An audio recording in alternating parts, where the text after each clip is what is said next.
सुबह सुबह एक लाश मिलती है। घंटे 2 घंटे बाद लाश की पहचान भी हो जाती है। लाश की पहचान के बाद जब तलाशी ली जाती है तो पता चलता है कि उसका मोबाइल गायब है। अब पुलिस इसकी जांच शुरू करती है, हत्या का मामला दर्ज करके। सारे एंगल खंगाले जाते हैं, सारे बिंदु खंगाले जाते हैं, लेकिन कुछ ऐसा हाथ लगता नहीं और पूरे 1 साल तक मामला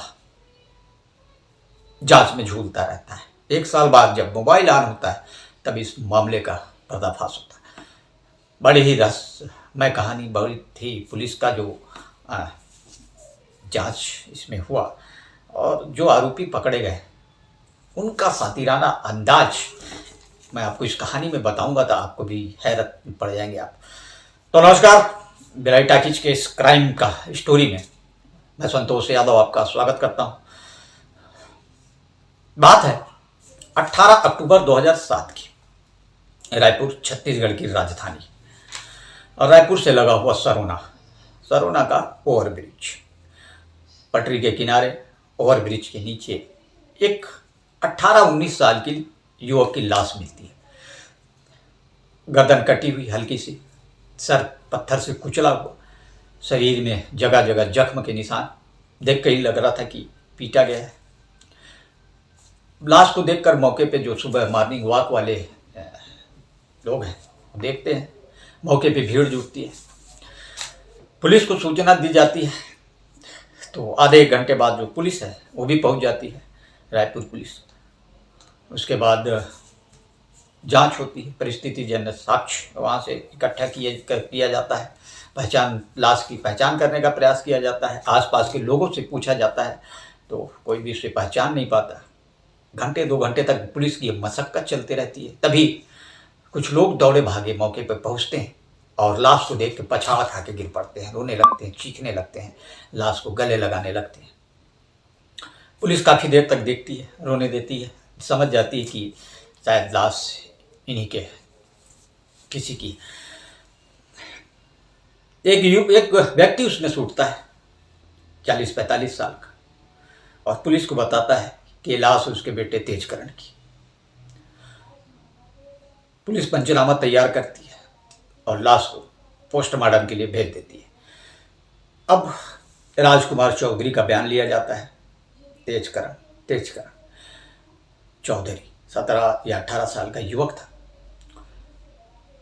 तो राजकुमार बताते हैं कि 17 अक्टूबर की शाम को तेजकरण दुर्गा झांकी देखने के लिए घर से निकला था।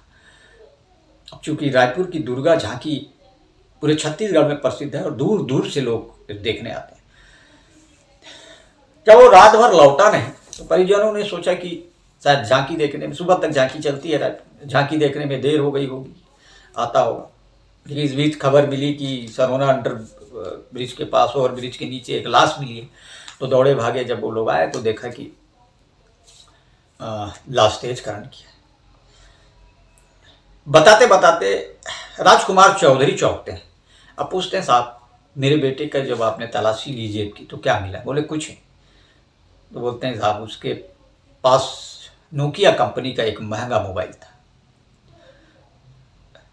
तेजकरण मंदबुद्धि युवक था, लेकिन राजकुमार चौधरी के लिए वो बहुत प्यारा था। राजकुमार चौधरी उससे बहुत प्यार करते थे और उसकी हर डिमांड पूरी किया करते थे। तो तेजकरण ने नोकिया के महंगे सेट की डिमांड की थी और राजकुमार ने उसे पूरा किया था। और हफ्ता 10 दिन ही हुए थे मोबाइल लिए। तो चौंकते हैं, पुलिस वाले भी चौंकते हैं और इस बात को नोट करते हैं कि कहीं मोबाइल के लिए तो तेजकरण की हत्या नहीं। अब मामले की जांच लोकल पुलिस शुरू करती है। तमाम तरह के एंगल खंगाले जाते हैं, लेकिन कुछ मिलता नहीं। रायपुर के जो तत्कालीन एसपी थे अमित कुमार, वो इस घटना की जांच का जिम्मा, जो एएसपी थे रायपुर के आजाद शत्रु बहादुर सिंह, छत्तीसगढ़ के बेहद चर्चित नामों में से एक है। आजाद शत्रु बहादुर सिंह एक ऐसे अधिकारी हैं कहते हैं कि ज़्यादातर मामले में पुलिस सुलझाने में बड़े बड़े अधिकारी उनका सहयोग लेते हैं, उनका जो सटीक जांच वो करते हैं, हर एंगल पे जो जांच करते हैं, उसके चलते कई बड़ी घटनाओं का अभी तक खुलासा हो चुका है। तो एसपी अमित कुमार को लगा कि ये मामला भी कुछ बड़ा हो सकता है, इसलिए उन्होंने एएसपी अजातशत्रु बहादुर सिंह को जांच का जिम्मा सौंप दिया। और अजातशत्रु बहादुर सिंह ने फिर एंगल खंगालना शुरू किया कि तेजकरण जो है दुर्गा झांकी देखने गया था तो सरोना के अंडरब्रिज में कैसे पहुंचा, तेजकरण से किसी की दुश्मनी तो नहीं थी, तेजकरण से किसी का विवाद तो नहीं हो गया था रात में। हाँ, इस तरह के तमाम एंगल खंगाले तो लगा कि एक मंदबुद्धि युवक की किसी से पुरानी रंजिश क्या हो सकती है। पुलिस का ठहराव ज़्यादातर इस पे था कि हो सकता है दुर्गा झांकी के दौरान उसके किसी बात पे किसी से विवाद हुआ और बदमाश युवकों ने यहाँ लाकर उसकी हत्या कर दी और मोबाइल लेकर चले गए। जैसे तमाम एंगल थे, इस सारे एंगलों को खंगालने के बाद भी पुलिस को कुछ मिला नहीं, तो पुलिस ने फिर दूसरा एंगल शुरू किया।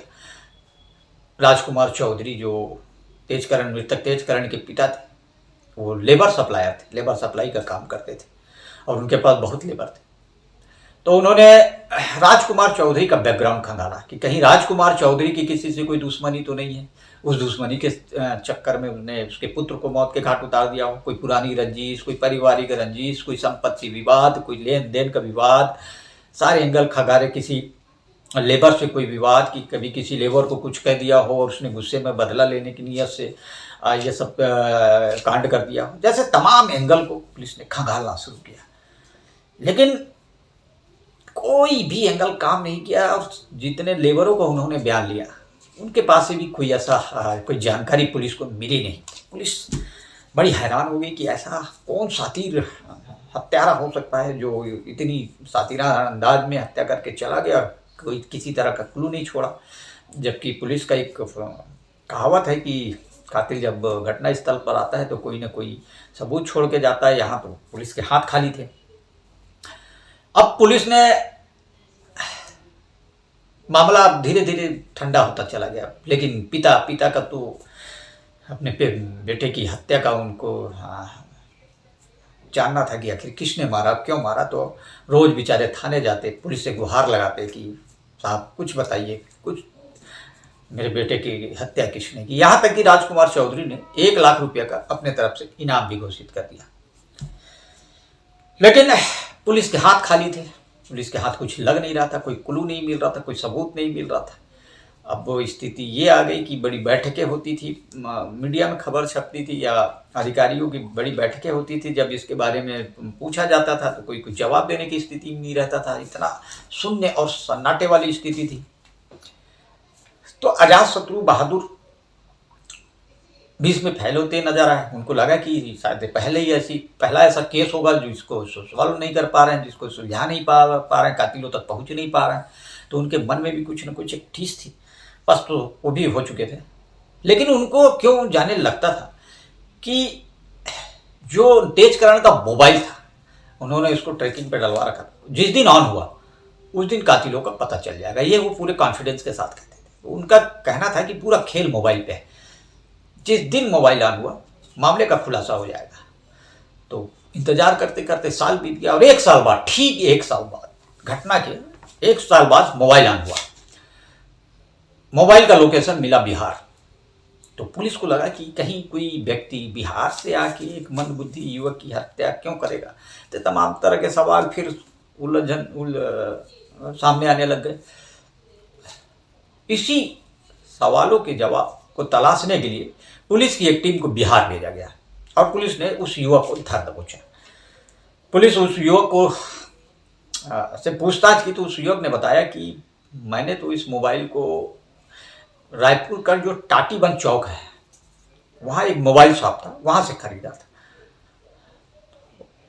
पुलिस की बाछें खिल गई, पुलिस के चेहरे पे मुस्कान आ गई, आंखें चौड़ी हो गई कि बस अब हो गया, मामला खुल गया। पुलिस उस युवक को लेकर, बिहार के युवक को लेकर रायपुर पहुंची टाटीबंद और उस दुकान के बारे में पूछा तो उस युवक ने लोकेशन में ले जाके दुकान के सामने खड़ा कर दिया। बोला साहब मैंने इसी दुकान से मोबाइल लिया था। अब पुलिस ने उससे पूछा कि भाई तुमने मोबाइल तुम्हारे पास कैसे आया? तो मोबाइल शॉप संचालक ने बताया कि साल भर पहले उसकी दुकान में 2 युवक आए थे। तारीख 18 या 19 तारीख रही होगी, अक्टूबर 2007 की, और उन्होंने मोबाइल 2,500 रुपये में बेचा था। तो पुलिस ने पूछा कि क्या तुम उन युवकों को पहचानते हो? तो कहा कि मैंने उन युवकों का नाम जो अपने डायरी पे दर्ज कर रखा है, जिसमें एक का नाम है राजकुमार और दूसरे का नाम है आनंद रात्रे। अब पुलिस के सामने नाम आ गए। पुलिस तुरंत राजकुमार चौधरी के पास पहुंची, जो मृतक के पिता थे। उनको पूछा कि क्या आप किसी राजकुमार और आनंद रात्रे को जानते हैं? तो वो भी चौंक पड़े।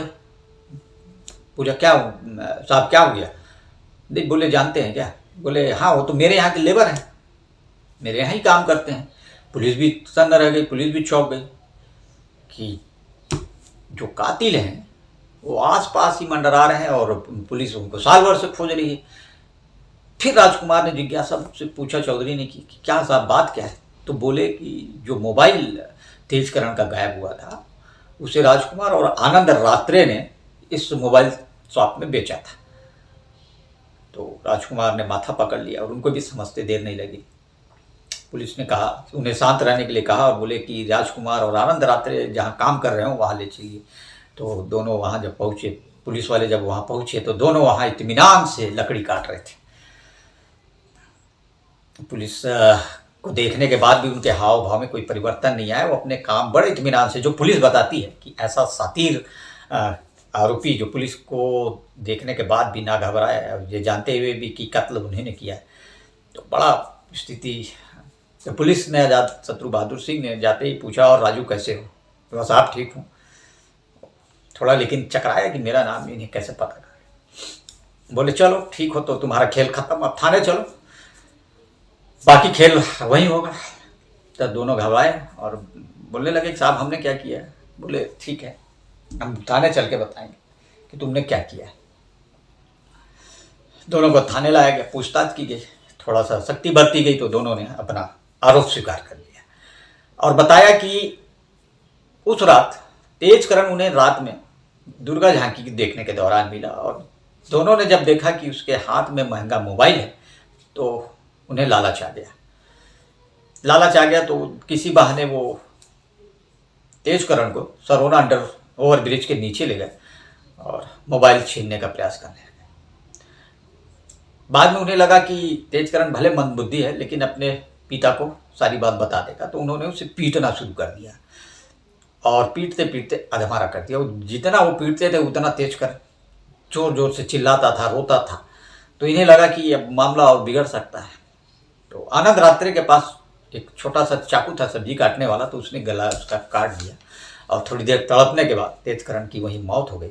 बाद में उन्होंने पहचान ना आए चेहरा, इसलिए पत्थर से चेहरे को कुचलने का प्रयास किया और बाद में दूसरे दिन मोबाइल शॉप में जाकर मोबाइल को बेच दिया। और इस पूरे दौरान तेजकरण की लाश मिलने से लेके उसके अंतिम संस्कार, उसकी 13वीं और उसके जांच में, ये दोनों जो है, जब पुलिस जांच कर रही थी लाश मिलने के दौरान तो भी ये राजकुमार चौधरी के साथ मौके पे पहुंचे थे। ये अंतिम संस्कार में भी शामिल हुए, ये 13वीं में पूरा बढ़ चढ़ कर हिस्सा लिए, मेहमानों को खाना खिलाया और पूरे साल भर जांच के दौरान कभी महसूस नहीं होने दिया कि उन्हें कुछ पता है। उनको जिज्ञासा चौधरी के सामने व्यक्त करते थे कि जैसे वो भी चाहते हों कि मामले का जल्दी खुलासा हो, कातिल जल्दी पकड़ा जाए, वो भी सांत्वना देते थे। तो साल भर बाद इस घटना का खुलासा हुआ और दोनों आरोपियों को धारा 302 के तहत और 120B के तहत चालान पेश किया गया और दोनों को जेल भेज दिया गया और जो सबूत तमाम मिले उसके आधार पर दोनों को सजा हुई। तो ये हमारी क्राइम की छोटी सी कहानी। यह एपिसोड हमारा क्राइम का कैसा लगा आपको कमेंट्स बॉक्स में जरूर बताइए। क्राइम के इस तरह के और एपिसोड देखने के लिए हमारे चैनल को लाइक, शेयर और सब्सक्राइब जरूर करें। तब तक के लिए नमस्कार।